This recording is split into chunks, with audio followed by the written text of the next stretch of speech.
Hi, One Best PR Videos. I'm Peter Loshak. This is our daily pitching preview show that we do with Joe Duffy, offshoreinsiders.com, successful professional handicapper for almost 30 years.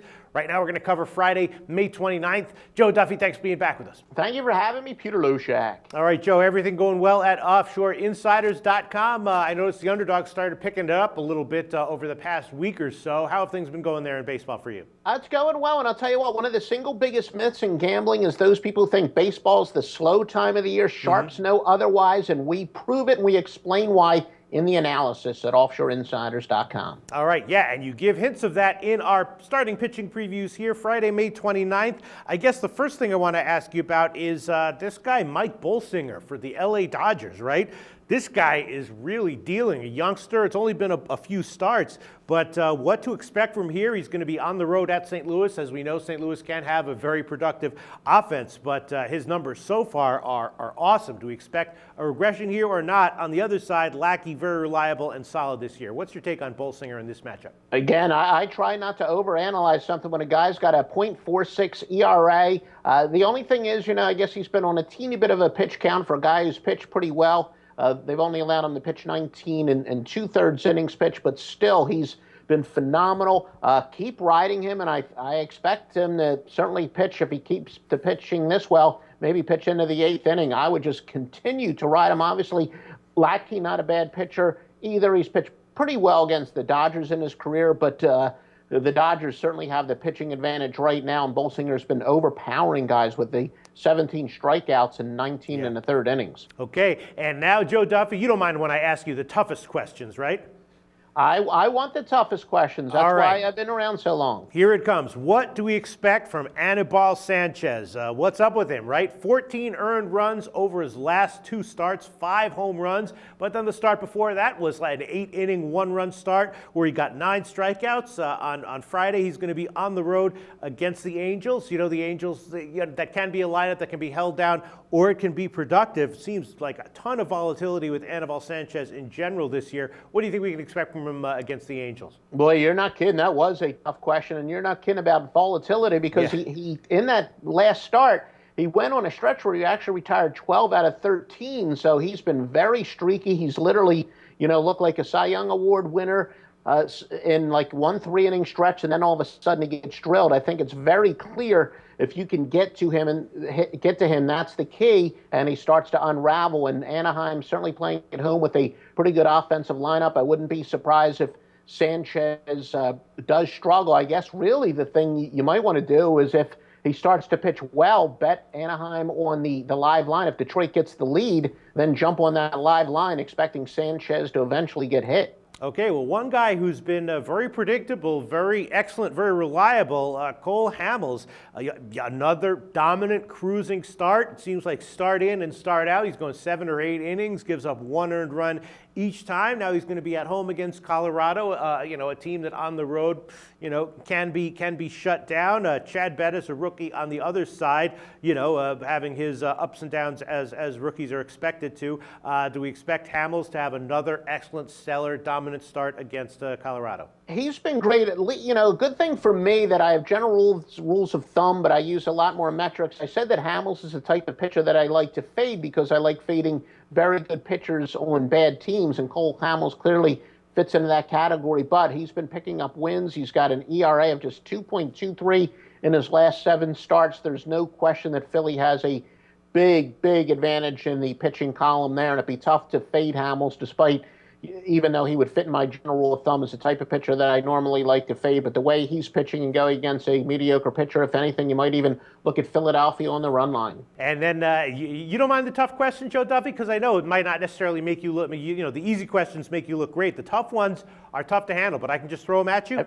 I've been answering tough questions correctly for I'm approaching the 27 full-time years, so why not? All right. Cleveland at Seattle. Trevor Bauer and Taijuan Walker. Trevor Bauer, very highly touted youngster at the beginning of the year. A lot of the advanced stats people were saying that Bauer is due for a great year. A little shaky early on, but now he's really been ramping it up. 3 straight 7+ innings, 1 earned run starts. Now he's going to be on the road at Seattle. Do we expect a 4th straight great start from him? And then Taijuan Walker, pretty shaky in general, but he's been a lot better at home. Cleveland's offense can disappear for pitchers who pitch well. They still won only 2 out of Bauer's last 3 starts. We know that with Kluber, they sometimes disappear. So Cleveland, that's an offense that can be shut down. On the road at Seattle, Taijuan Walker a lot better at home despite his huge ERA, and Bauer's been awesome for 3 starts in a row. What do we expect from this pitching matchup, Joe? Well, what you mentioned is correct. I know a lot of wannabe sharps, they love to jump on splits, and they find a team or a pitcher who's much better at home than they are on the road. Usually the key is exploiting just the opposite, when a guy is just as good or sometimes better on the road than he is at home. But in the case of Walker, yeah, he has been atrocious on the road, 9.79 ERA and 6 road outings, but he's actually fairly decent at home with a 3.31 ERA, but because he's been getting knocked around overall, he's still the type of guy that I do like to fade, these highly talented pitchers that haven't really proven it at this level. So if anything, I would probably lean towards Bauer because Bauer is starting to turn it around. He pitched into the 8th inning in his 3rd consecutive start. So I put a slight check mark in the column of Cleveland. But you're right, these are tough questions. Yeah, all right. Well, I'll give you an easier one now, maybe just no-brainer value here. The Yankees at Oakland, Chris Capuano against Sonny Gray. Sonny Gray did have some ankle issues in his last start. Supposedly the reports are that it's not a big deal. He did have another good start, though, in his last start. And Chris Capuano has not been getting it done didn't get it done in the 2 starts that he's had so far. We know the deal with Oakland, that they've been way overvalued this year in general, but maybe they'll start to turn that around at some point sometime soon.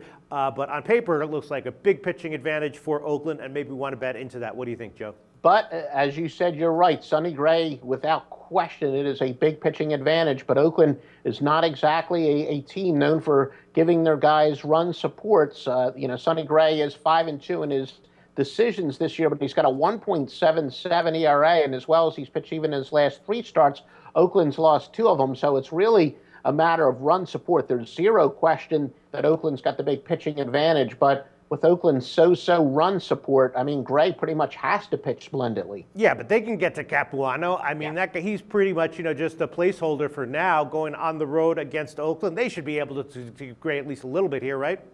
He's gotten drilled, Capuano. He's not pitched well. Like I said, there's zero debate that Oakland has the big pitching advantage. But with their so-so bats, with a guy even with Capuano, maybe if anything it would be an under. But as far as the pitching, you're right. It is an easy question. Where is the pitching advantage? But it gets a little tougher when we talk about the offensive advantage. Okay, and then back to a tough question. Matt Harvey, got hit hard in his last start, and there's reports of quote-unquote dead arm with Harvey. That's always a big red flag. How much does that matter for his next start and for his next few starts? It's sort of, it remains to be seen. It's kind of a judgment call that you have to make. Miami, one of the overvalued teams, not really a team you want to be betting on, though. Dan Herron, though, a crafty veteran who seems pretty consistent and decent overall. The big question is just, does Matt Harvey have some dead arm issues, and are they going to be solved here or not? What do you think?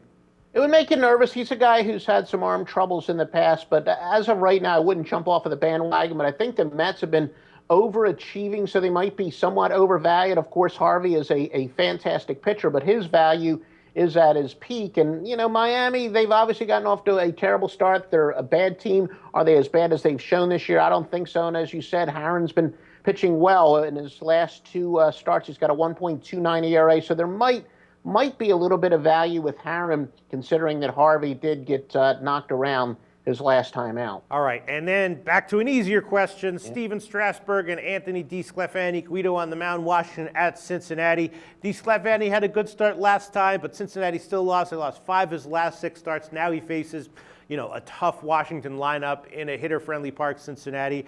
And Strasburg, there's some okay signs, a lot more negative signs. He's still getting mashed up, and Cincinnati, their offense has not been getting it done. But if they're going to have a big day or at least a decent day, maybe it comes against Strasburg. What do you think? Is this a no-brainer over? What do you think, Joe? I would agree with you. At the very least, Strasburg is a guy that you got to fade at this point. I mean, he's a big-name starter. Again, I probably say it once every video. It's not about what a guy's going to do a month or 2 down the road. He is struggling mightily right now. He is clearly overvalued. And Anthony DeSclafani, He's a guy who's, again, got the great stuff, but he hasn't been super consistent as far as getting the ball over the plate. But right now, I'd rather go with Anthony DeSclafani. All right, Joe Duffy, that's all I wanted to get to from Friday, May 29th. Is there anything else we missed, or do you think we covered it all? I guess we did. I think as far as the notes that I had, basically, I can't even remember whether we talked about Jake Arrieta, but he's pitched very well at home, and it's not easy pitching in Wrigley Field. So he's got a 2.41 ERA, and that's probably about the only thing that we didn't cover, although maybe we did. Who knows? So you expect a good start from Arrieta or not?